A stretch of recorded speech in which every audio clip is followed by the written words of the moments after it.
Hello everyone, welcome back to my channel CS Pathshala. This is Chandra Chaudhary and आज की इस video lecture में हम डिस्कस करने वाले हैं post fertilisation. As you know, हमारी जो सीरीज़ चल रही है वो चल रही है क्लास 12th बायोलॉजी का chapter number 2 sexual reproduction in flowering plant और हम पहुंच गए हैं लेक्चर नंबर 8 पर। हम चैप्टर के एंडिंग तक पहुंच गए हैं। जो इस चैप्टर का लास्ट आपका जो स्टेप था वो था पोस्ट फर्टिलाइजेशन। तो चलिए सबसे पहले हम देख लेते हैं कि पोस्ट फर्टिलाइजेशन में हमने पढ़ना क्या क्या है। तो देखिए, पोस्ट फर्टिलाइजेशन का मतलब क्या है। फर्टिलाइजेशन की प्रोसेस के बाद क्या डेवलपमेंट होते हैं फ्लावर में, ठीक है। तो ये जो भी इवेंट्स होंगे आफ्टर फर्टिलाइजेशन, उन सारे इवेंट्स और स्ट्रक्चर जो भी हम डिस्कस करेंगे, उन सारे जो भी चीज़ें होती हैं उन्हें हम पोस्ट फर्टिलाइजेशन कहते हैं, ठीक है। तो इसमें देखिए, जब कल हम की जो वीडियो लेक्चर था जो इससे पहले वाला, उसमें मैं आपको बताया था कि आफ्टर फर्टिलाइजेशन आपका क्या बना था, ठीक है। वहाँ पर डबल फर्टिलाइजेशन हमने पढ़ा था। तो पहला जो ट्रू फर्टिलाइजेशन था उसमें हमने देखा था क्या बना था, हमारा जायगोट बना था और जायगोट ही डेवलप्ड होके क्या बनाता है, एम्ब्रियो बनाता है। तो हमने यहाँ पर पढ़ना है एम्ब्रियो, कि एम्ब्रियो का डेवलपमेंट कैसे होगा, ओके। एंड जो दूसरा फर्टिलाइजेशन था जिसकी वजह से हम उसे डबल फर्टिलाइजेशन बोल रहे थे, तो यहाँ पर जो दूसरा स्ट्रक्चर बनता है उसे हम कहते हैं एंडोस्पर्म। ये प्रीवियस वीडियो में मैंने अच्छे से क्लियरली बताया था। एंड थर्ड, ठीक है, जो आपका ओव्यूल है क्या बनता है, उससे सीड बनता है। तो हमें सीड के बारे में पढ़ना है, ओके। तो मीन आपके जो पोस्ट फर्टिलाइजेशन के बाद जो इवेंट हो रहे हैं, एक आपका एम्ब्रियो डेवलपमेंट हो रहा है, एंडोस्पर्म का डेवलपमेंट हो रहा है एंड प्लस आपका सीड का डेवलपमेंट हो रहा है। तो आज के वीडियो लेक्चर में हम ये तीन चीज़ें ही कवर करने वाले हैं, ओके। तो बने रहिए वीडियो के अंत तक, तो क्योंकि आज का वीडियो लेक्चर होने वाला है बहुत ज़्यादा इंपॉर्टेंट एंड इंटरेस्टिंग। उससे पहले हमने देखो प्री फर्टिलाइजेशन हम पढ़ चुके हैं, पोस्ट फर्टिलाइजेशन हमें पढ़ना है और फर्टिलाइजेशन हम प्रीवियस वीडियोस में पढ़ चुके हैं। तो देखिए यहाँ पर कि आपका प्री फर्टिलाइजेशन से पहले जो फ्लावर की कंडीशन है वो क्या क्या रहती हैं और आफ्टर फर्टिलाइजेशन उसमें क्या क्या चेंजेस आ जाते हैं, ये जानना भी आपके लिए बहुत ज़रूरी है। तो स्टार्ट करते हैं यहीं से। तो देखिए यहाँ पर मैंने एक आपकी सीरीज़ बनाई हुई है जो लिखा है आपका before fertilisation and after fertilisation, okay. तो यहाँ पर देखिए, जो आपके फ्लावर का जो पार्ट है कैलिक्स, वो फॉलो अप हो जाता है या रिमेन अटैच भी रहता है, बट मेनली फॉलो अप हो जाता है, गिर जाता है, ठीक है, सूखने के बाद। वैसे स्टामेन्स हैं वो भी फॉलो अप हो जाते हैं, ठीक है। एंथर उन्होंने पॉलिनेट कर दिया, आफ्टर दैट उसका जब काम ख़त्म हो गया तो वो क्या हो गए, सूख करके फॉलो अप हो गए। एंड जो ओवरी वॉल है वो क्या बनाती है, पेरिकार्प बनाती है। पेरिकार्प पता है ना आपको, जो आपका जो फल होता है, फ्रूट होता है, उसकी जो बाहर की कवरिंग होती है, ठीक है, उसे हम पेरिकार्प कहते हैं। एंड जो ओवरी है वो फ्रूट बनाती है, ये बार बार मैं आपको वीडियोस में बताती रहती हूँ। एंड जो ओव्यूल्स है वो सीड बनाता है, ठीक है, जबकि ओवरी फ्लैशी पार्ट जिसे हम खाते हैं वो यानी कि फ्रूट बनाता है। ये बात ध्यान में रखिएगा। आउटर इंटेग्यूमेंट क्या बताया था मैंने इनके बारे में, जो आपकी इंटेग्यूमेंट्स होती हैं, जो ओव्यूल्स की आउटर और इनर आपकी जो वॉल्स होती हैं, जो किसका डेवलपमेंट करती हैं, सीड कोट का। क्योंकि देखिए जो आउटर और इनर इंटेग्यूमेंट है वो किसका पार्ट है, आपके ओव्यूल्स का पार्ट है ना। तो ओव्यूल्स आपका सीड बनाता है और उसकी जो लेयर हैं आउटर और इनर, वो आपकी सीड कोट बनाती है। तो आपकी जो सीड कोट होती है, जो आउटर इंटेग्यूमेंट है वो टेस्टा बनाती है, ठीक है। जो मतलब सीड कोट ही है लेकिन नाम क्या है उसका, पर्टिकुलर टेस्टा है, और ये टफ़ होता है, काफ़ी हार्ड होता है। और दूसरा इनर इंटेग्यूमेंट है जो आपका टेगमेंट बनाती है, जो डेलिकेट होता है थोड़ा, ठीक है। इतना क्लियर हो गया। उसके बाद जो न्यूसेलस था, न्यूसेलस याद है ना आपके ओव्यूल्स के अंदर का पार्ट, जो एम्ब्रियो सैक को क्या करता है, आपका नरिशमेंट करता है। तो जो न्यूसेलस है वो पेरिस्पर्म बनाता है। एंडोस्पर्म जो न्यूक्लियस है वो एंडोस्पर्म बनाएगा, ठीक है, क्योंकि एंडोस्पर्म न्यूक्लियस कब आपका फॉर्म होगा, जस्ट डबल फर्टिलाइजेशन के बाद जो आपका 3 एंड स्ट्रक्चर बनता है वो आपका क्या है, प्राइमरी एंडोस्पर्म न्यूसेल है, ठीक है। जो जिसे हम एंडोस्पर्म न्यूक्लियस भी कहेंगे, आफ्टर डेवलपमेंट वो आपका एंडोस्पर्म का फॉर्मेशन करता है, ओके। एक्सेल आपका एम्ब्रियो बनाता है, जो पहला फर्टिलाइजेशन होगा। ये पहले फर्टिलाइजेशन जो आपका होता है, फर्स्ट जो गैमेट एक्सेल को जो फर्टिलाइज करता है उससे एम्ब्रियो का फॉर्मेशन होता है, और जो डबल फर्टिलाइजेशन होता है उससे जो दूसरा वाला जो मेल गैमेट होता है उससे एंडोस्पर्म का फॉर्मेशन होता है। ओके, नेक्स्ट फ्यूनिकल क्या बनाता है? स्टॉक बनाता है। स्टॉक पता है ना, जैसे कोई फल होता है आपका, सपोज ये एप्पल है तो यहाँ पर ये स्टॉक, ये वाला पार्ट ये स्टॉक बनाता है। एंटीपोडस डीजनरेट्स हो जाती हैं और सिनर्जिड्स भी आपकी डीजनरेट्स हो जाती है। तो ये आपके क्या होते हैं, चेंजेस होते हैं before fertilisation and after fertilisation. Clear हो गया यहाँ तक? तो आप इसको नोट कर सकते हैं। ओके, चलिए अब वीडियो में हम आगे बढ़ते हैं। अब हम जानते हैं सबसे पहला, जैसे कि हमारा आज का जो मेन टॉपिक है वो पोस्ट फर्टिलाइजेशन की प्रोसेसेस हमने पढ़नी है, क्या क्या इवेंट्स होते हैं। तो इसमें हमने एम्ब्रियो, एंडोस्पर्म एंड सीड से हम के बारे में आज की वीडियो में हम डिस्कस करेंगे। तो सबसे पहले चलिए बढ़ते हैं एंडोस्पर्म के बारे में। ओके, तो हम कल थोड़ा सा रिवाइज कर लेते हैं कि एंडोस्पर्म का फॉर्मेशन होता कैसे है। ये क्या है? ओव्यूल है, ठीक है। और जो ये ओपनिंग पार्ट है इसे हम क्या कहते हैं? ये आपका माइक्रोपाइलर रीजन है। बार बार मैं रिवाइज कर रही हूँ, अब तो आपको इनके नेम भी लर्न हो जाने चाहिए। और इसके जस्ट अपोजिट वाले पार्ट को हम क्या कहते हैं? चालाजा कहते हैं। ओके, तो आपको मैंने बताया था जो आपके 8 न्यूक्लियस होती हैं या 7 सेल्स होती हैं, उनका डिस्ट्रीब्यूशन कैसे होता है इनसाइड द ओव्यूल। तो माइक्रोपाइलर जो रीजन है वहाँ पर आपके 3 न्यूक्लियस 3 सेल्स होती हैं, ठीक है। एक सेल आपकी ये है, एक सेल ये है और एक सेल ये है, ठीक है। और इनके अंदर क्या है? न्यूक्लियस। क्लियर हो गया? और जो आपका चालाजा है वहाँ पर भी आपकी कितनी होती हैं? 3 सेल्स होती हैं, 1, 2 एंड 3, और 3 न्यूक्लियस हो गए इनके अंदर। एंड आपके बीच में सेंटर सेल में आपके 2 न्यूक्लियस होते हैं जो मिलकर के एक सेल बनाते हैं, लेकिन ये न्यूक्लियस आपस में फ्यूज़ नहीं है अभी, ठीक है। तो ये 2 न्यूक्लियस बना रहे हैं जिन्हें हम सेकेंडरी न्यूक्लियस भी कहते हैं, या फिर आपको जो ये न्यूक्लियस इन्हें हम पोलर न्यूक्लियाई भी कहेंगे, ठीक है। ओके, इनको हम लेबल कर लेते हैं। जो आपके चालाजा रीजन में जो 3 सेल्स या 3 न्यूक्लियस हैं उन्हें हम कहते हैं एंटीपोडल। आप बार बार ड्रॉ बनाओगे तो आपको नेम याद हो जाएंगे, ठीक है। फिर जो आपके बीच में है उसे हम कहते हैं सेकेंडरी सेल। और जो न्यूक्लियस हैं उनका नेम क्या है? पोलर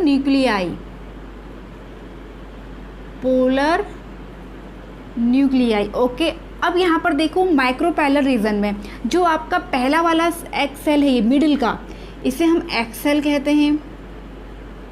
ओके, और जो आपके 2 किनारे हैं ये, इन्हें हम सिनर्जिड्स कहते हैं, सॉरी, ठीक है। इतना क्लियर हो गया सबको? लेबलिंग आ गई, इतने नेम तो सबको याद होने ही चाहिए, ठीक है। उसके बाद हमने कहा था, ये पढ़ा था कि जो आपकी क्या आती है? पोलन ट्यूब आती है, जिसके अंदर क्या होते हैं? पोलन होते हैं, मीन्स क्या होंगे? आपके 2 मेल गैमेट आते हैं, ठीक है। आपको मैंने बताया था ना, जो आपके 2 सेल्स स्टेज होती है, मीन्स एक वेजिटेटिव सेल होती है, एक आपका जनरेटिव सेल होती है। जब पोलन ट्यूब का फॉर्मेशन होता है तो जनरेटिव जो ट्यूब आपकी सेल है उसमें भी दोबारा से माइटोसिस सेल डिवीज़न होता है, वो 1 के 2 बनाती हैं, जिससे आपकी मेल गैमेट्स का फॉर्मेशन होता है। ये हम क्या कहेंगे? Male gamete. देखिए ये वाला जो पहला है वो मेल गैमेट 1 है, और ये क्या है आपका? मेल गैमेट 2 है, ठीक है। इतना समझ में आ गया? अब देखो, जैसे ही ये मेल गैमेट की एंट्री होती है तो आपको मैंने कल वीडियो में बताया था कि जो आपको आपकी सिनर्जिड सेल हैं इसमें एक फिंगर लाइक आउटग्रोथ्स होती हैं, जिन्हें हम क्या कहते हैं?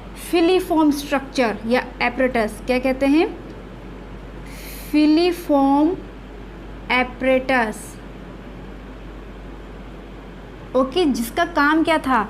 इस पोलन ट्यूब को गाइड करने का था, ठीक है, कि यहाँ को जाना है, यहाँ का आप रास्ता है, तो गाइड करने का काम होता है। ओके, देखो जैसे ही ये यहाँ पर एक्सेल के कांटेक्ट में आता है पहला मेल गैमेट, तो मैंने कहा था वो क्या बनाएगा? पहला मेल गैमेट जब एक्सेल के कांटेक्ट में आएगा तो क्या बनाएगा? आपका 2 सेल स्ट्रक्चर बनाएगा, जिसे हम जाइगोट कहते हैं। ये आप प्रीवियस क्लासेस से पढ़ते चले आ रहे हो। और मैंने कहा था मेल गैमेट में कितने न्यूक्लियस हैं? 1, एक्स सेल में कितने न्यूक्लियस है 1, तो जाइगोट में कितने हो जाएंगे 2n, n plus n 2n हो गए। ठीक है, अब देखिए जो दूसरा मेल गैमेट था वो जाएगा कहाँ, इस पोलर न्यूक्लियाई के पास और इसको फ्यूज़ कर लेगा।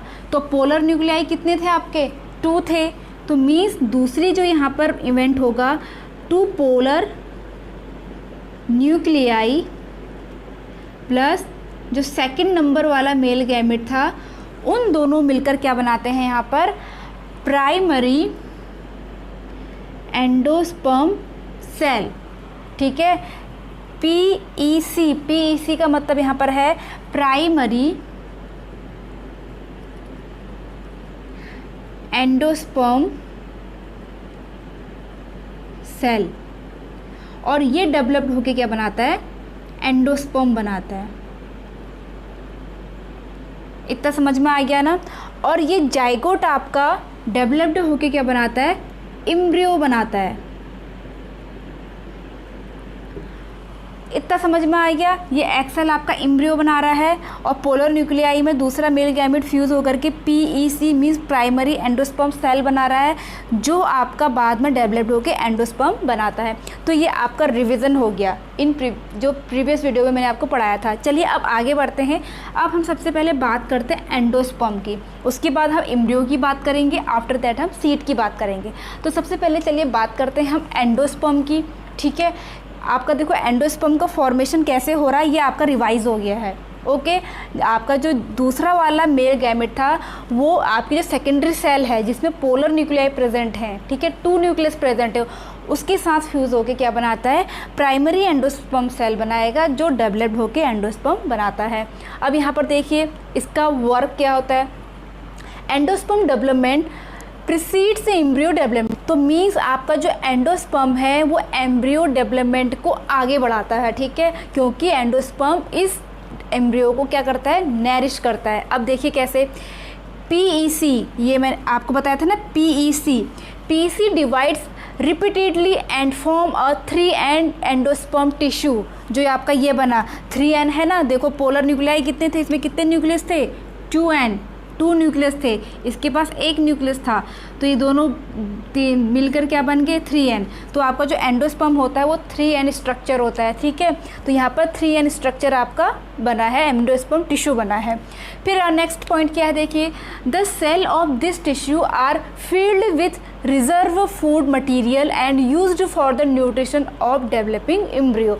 मीन्स जो इसकी टिश्यू हैं किसकी एंडोस्पर्म की, उसमें फूड रिजर्व रहता है और वो डेवलपिंग एम्ब्रियो को न्यूट्रिशन देता है, उसका नरिशमेंट करता है। क्लियर हो गया। अब देखिए फोर्थ पॉइंट क्या है, एंडोस्पर्म में either be completely consumed by the developing embryo. ठीक है, जो एंडोस्पर्म होता है या तो वो डेवलपिंग एम्ब्रियो के द्वारा पूरा का पूरा कंज्यूम कर लिया जाता है। फॉर एग्जांपल पी ग्राउंडनट में ऐसा होता है बिफोर सीड मैच्योरेशन। ठीक है, क्योंकि देखो जो आपका क्या था एम्ब्रियो था, एम्ब्रियो सैक था, वो क्या बनाएगा एम्ब्रियो बनाएगा, ओव्यूल आपका सीड बनाता है। तो सीड मैच्योरेशन से पहले जो एम्ब्रियो था वो पूरा का पूरा जब एंडोस्पर्म को कंज्यूम कर लेगा, या तो ये कंडीशन होगी जो फॉर एग्जांपल आपका पी है और ग्राउंड नट है, और दूसरी कंडीशन क्या है आपके इट में persist in the mature seed, या फिर उसमें पाया जाता है। फॉर एग्जाम्पल आपके कैस्टर एंड कोकोनट हैं। ठीक है, ओके। अब देखिए यहाँ पर टाइप्स ऑफ एंडोस्पर्म, एंडोस्पर्म के टाइप्स हमने देखने हैं। तो there are 3 types of endosperm. पहला क्या है आपका फ्री न्यूक्लियर एंडोस्पर्म। ठीक है, फ्री न्यूक्लियर एंडोस्पर्म का देखो नेम से ही पता चल रहा है फ्री न्यूक्लियर। फ्री न्यूक्लियर का मतलब जिसमें न्यूक्लियस आपके क्या होंगे फ्री होंगे। अब देखिए जैसे आपका ये क्या था ओव्यूल था, ओव्यूल में जब एंडोस्पर्म का फॉर्मेशन होगा तो यहाँ पर बहुत सारे न्यूक्लियस ऐसे बन जाएंगे। ठीक है, तो इस टाइप के एंडोस्पर्म को हम क्या कहेंगे फ्री न्यूक्लियर एंडोस्पर्म। भले ही कुछ टाइम बाद ये अपने चारों ओर सेल वॉल बना ले, लेकिन पहले क्या बनाएगा वो आपका फ्री न्यूक्लियर ही बनाएगा, मीन्स उसके चारों तरफ से कोई भी सेल वॉल प्रेजेंट नहीं होगी। तो इस टाइप के जो एंडोस्पर्म का फॉर्मेशन होगा उसे हम फ्री न्यूक्लियर एंडोस्पर्म कहेंगे। फॉर एग्जांपल सिट्रस एंड प्रिमूला, और मोस्ट कॉमन इसका एग्जांपल एक और है कोकोनट। ठीक है, आप कोकोनट में देखते हो ना उसके अंदर पानी जो होता है, पानी क्या होता है आपका, वो एंडोस्पर्म ही होता है, ठीक है, उसमें क्योंकि बहुत सारे फ्री न्यूक्लियस होते हैं थाउजेंड्स नंबर में। अब सेकंड है सेलुलर एंडोस्पर्म। ये क्या है, देखिए सेलुलर एंडोस्पर्म का मतलब ये है कि जो न्यूक्लियस का फॉर्मेशन हो गया और बिल्कुल इमीडिएटली ही इसके चारों तरफ सेल वॉल का भी फॉर्मेशन हो गया। तो जो आपका ऐसा एंडोस्पर्म जिसके न्यूक्लियस क्या होंगे, सेल वॉल भी उसमें होंगी, तो उसे हम सेलुलर एंडोस्पर्म कहेंगे। इसके फॉर एग्जांपल है धतूरा एंड एडोक्सा। ओके, उसके बाद थर्ड है आपका हेलोबियल एंडोस्पर्म। ये क्या है हेलोबियल एंडोस्पर्म, ये आपका क्या है intermediate condition of these both endosperm.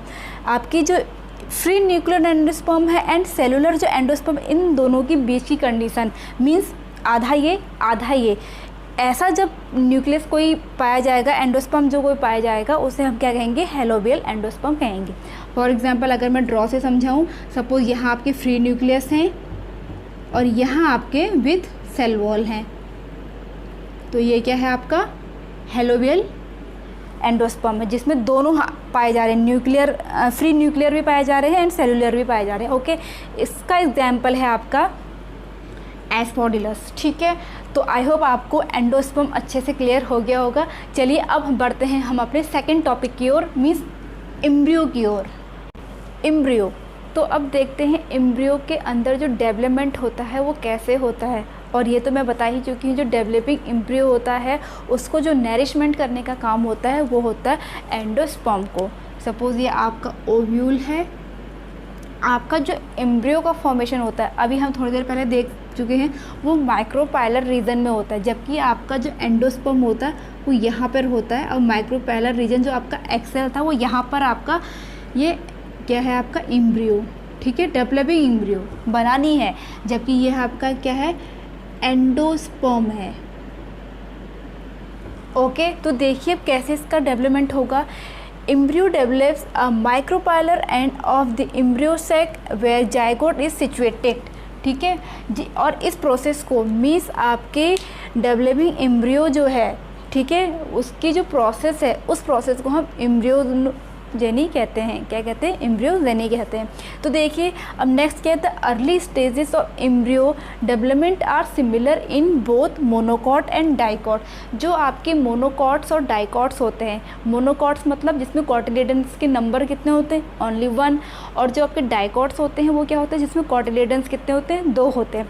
तो जो शुरू की जो कुछ स्टेजेस हैं, अर्ली स्टेजेस हैं जो डेवलपमेंट की, वो कुछ सेम होती है, भले वो मोनोकॉट हो या फिर वो डाइकॉट हो। ओके, अब देखिए the zygote give rise to the pro embryo and subsequently to the globular heart shaped and mature embryo. देखिए ये क्या है, तो सबसे पहले जैसे प्रो एम्ब्रियो बना जाइगोट से, ठीक है, इसके बाद इसमें ग्लोब्यूलर, ठीक है, जब ये प्रो एम्ब्रियो बना तो यहाँ पर एक स्ट्रक्चर बनेगा जिसको हम क्या कहेंगे, ग्लोब्यूलर।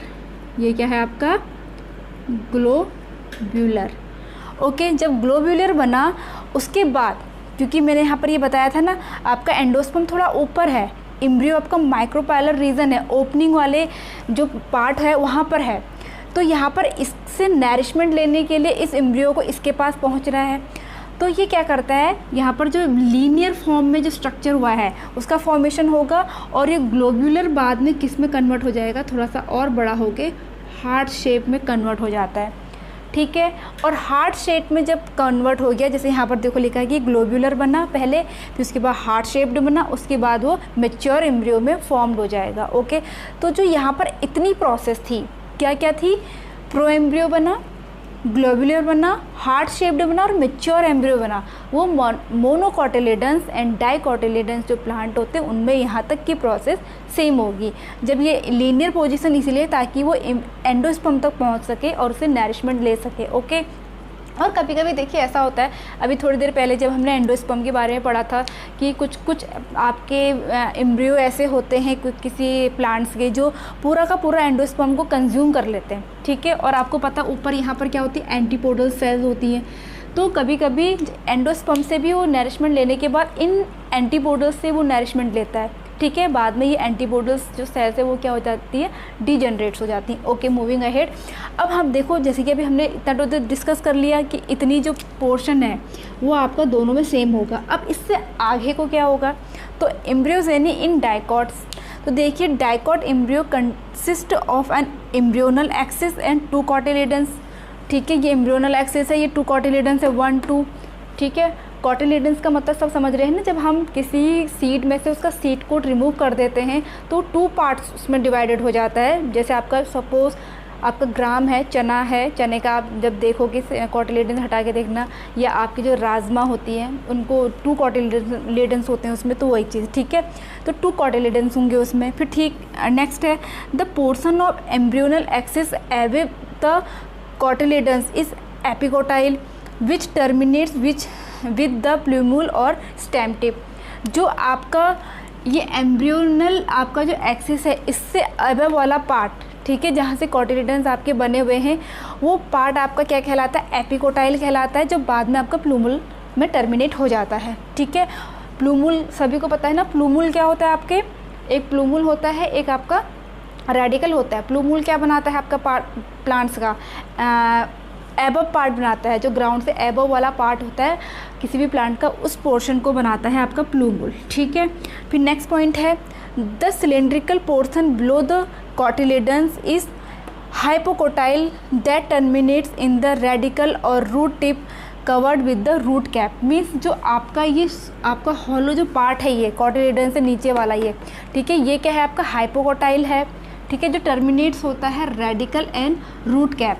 रेडिकल जैसे कि अभी बताया वो आपका क्या बनाता है, बिलो द ग्राउंड वाला पार्ट, मीन्स आपका ये बनाता है रूट वाला पार्ट, और ये बनाता है आपका शूट वाला पार्ट किसी भी प्लांट का। ठीक है, और जो रूट रेडिकल है वो रूट कैप से कवर्ड रहता है। ठीक है, तो रूट टिप है जो कवर्ड है आपका रूट कैप से। तो ये तो आपका जो स्ट्रक्चर था, ठीक है, ये आपका कॉटिलेडन्स है। ये प्लूमूल है आपका, जो ऊपर को जा करके क्या बनाता है आपके सूट वाला पार्ट बनाता है। ये वाला पार्ट जो बीच का, इसको हाइपोकोटाइल कहते हैं। एंड जो नीचे वाला पार्ट है ये रेडिकल है, जो किससे कवर्ड है, रूट टिप। जो रूट टिप है मतलब ये जो रूट टिप है वो कवर्ड किससे है, रूट कैप से है। ओके, चलिए अब बात करते हैं एम्ब्रियोजेनी इन मोनोकॉट्स, जिसमें कॉटिलेडन्स कितने होंगे, ओनली 1। तो इसमें कॉटिलेडन कितने होंगे, 1 कॉटिलेडन, 1 कॉटिलेडन। ठीक है, तो देखिए in the grass family the cotyledons is called scutellum. ठीक है, इसको हम क्या कहेंगे, 1 जो कॉटिलेडन है ग्रास फैमिली में, उसको हम स्क्यूटेलम कहेंगे। ठीक है, ये जो आपका 1 कॉटिलेडन बना हुआ है, देखो ये स्क्यूटेलम है। जो ये है आपका, ये क्या है, डाइकॉट है। ठीक है, ये क्या है आपका, मोनोकॉट है।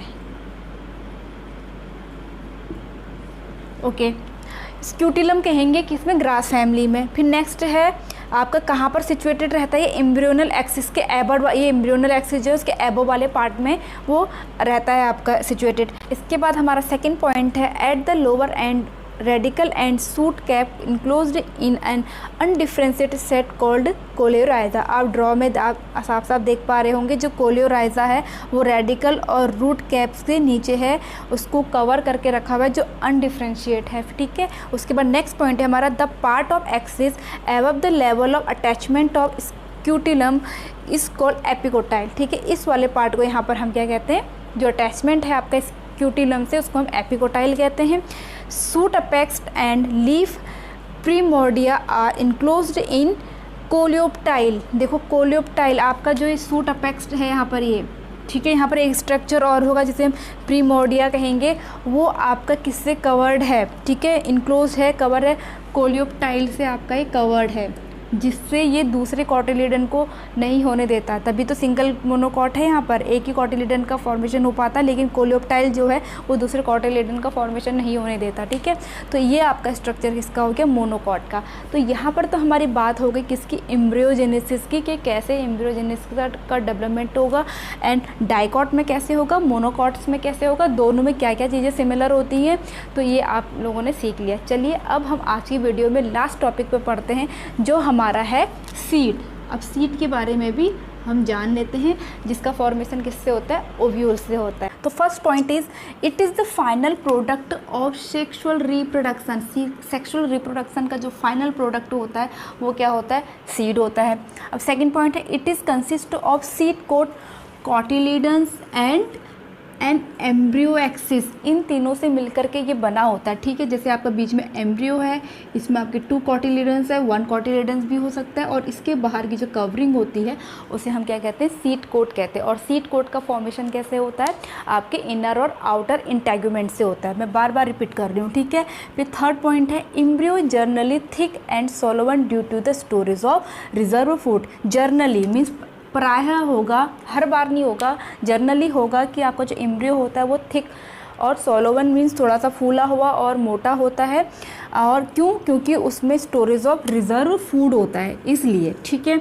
अब फोर्थ पॉइंट है हमारा मेच्योर सीड में non albuminous and x albuminous. हम सीड को 2 पार्ट्स में कैटेगराइज कर सकते हैं, या तो वो नॉन एल्बुमिनस हो सकता है या फिर एक्स एल्बुमिनस हो सकता है, ठीक है। नॉन एल्बुमिनस क्या होते हैं, देखिए जब मैं आपको एंडोस्पर्म पढ़ा रही थी मैंने वहाँ पर बताया था कि कुछ सीड ऐसे होते हैं जिनका डेवलपिंग एम्ब्रियो, ठीक है, वो एंडोस्पर्म को कम्प्लीटली कंज्यूम कर लेता है। तो ऐसे सीड को हम क्या कहेंगे, आपके नॉन एल्बुमिनस आपके सीड कहलाते हैं। तो ये क्या कर लेंगे, कंप्लीटली,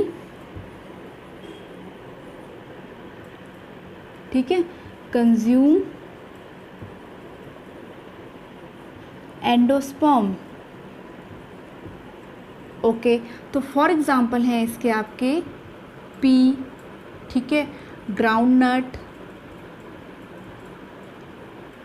ETC। ओके, अब सेकंड है आपका एक्स एल्बुमिनस मीन्स जो कम्प्लीटली कंज्यूम नहीं कर पाते हैं, उसमें थोड़ा आपका एंडोस्पर्म रहता है, रिटेन करते हैं, उन्हें हम क्या कहते हैं, एक्स एल्बुमिनस। मीन्स ये रिटेन करेंगे किसको, एंडोस्पर्म को, एंडोस्पर्म को। इसके एग्जाम्पल हैं आपके वीट, ठीक है, कोकोनट, ETC। कोकोनट में जो आप वाटर पीते हो उस। फिर नेक्स्ट है इन सम सीड न्यूसेलस आर परसिस्टेंट, ठीक है, पेरिस्पर्म मीन्स कुछ सीड में आपका न्यूसेलस बना रहता है, ठीक है, वो आपका फॉलोअप नहीं होता है, मीन्स डिजेनरेट नहीं होता है, वो बना रहता है, परसिस्टेंस। फिर है आपका next development of fruit only from ovary are called true food, ठीक है। हम अभी थोड़ी देर पहले जब मैंने आफ्टर फर्टिलाइजेशन और बिफोर फर्टिलाइजेशन पढ़ाया था उसमें कहा था कि जो ओवरी होती है वो किस में कन्वर्ट हो जाती है, फ्लैशी पार्ट में, जो फ्रूट बनाती है जिसे हम खाते हैं।